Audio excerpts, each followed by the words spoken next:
There's no capital expenditures, money up front. You know, there's no real barriers to entry, so you can just get going. But don't be confused for 1 second that this game is incredibly competitive, because it is. And so when I think about what I serve our users, I'm obsessive. Like, my team will tell you I'm maniacal about it, because I think every moment that somebody spends with our content is me taking a small piece of their life. Tiny little moment, because we only get so many of them. And if they are going to give me that tiny little moment, I better give them back something worthwhile.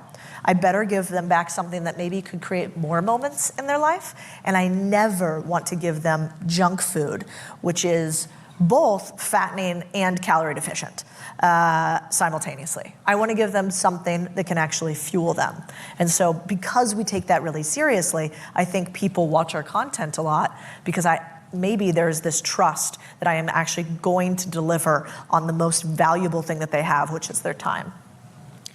Number 5, keep repackaging.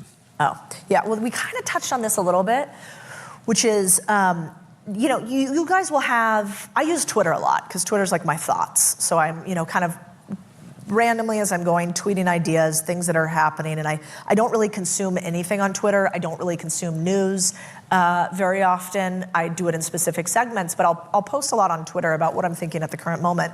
And then I like to use Twitter as a feedback loop. So what are people resonating with? Why do I use Twitter? It's the easiest type of content to put out. You know, it's simply words, put out immediately. Also, it's highly shareable, so Twitter people can share stuff a lot, as opposed to you just get engagement with your own audience on Instagram.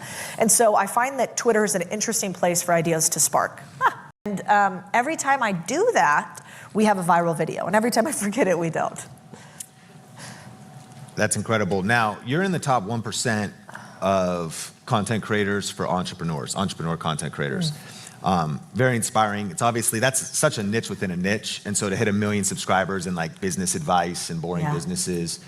And so I'm curious if you can rattle off the top of your mind, how much time weekly do you spend? And then, you know, for it be more advanced, building out a media company, what kind of roles are on your staff, and how do you delegate editing, researching? Do you have researchers? How's it kind of break down? Yeah, it's a really good point that you started out with, Sean, which is the business niche is incredibly small.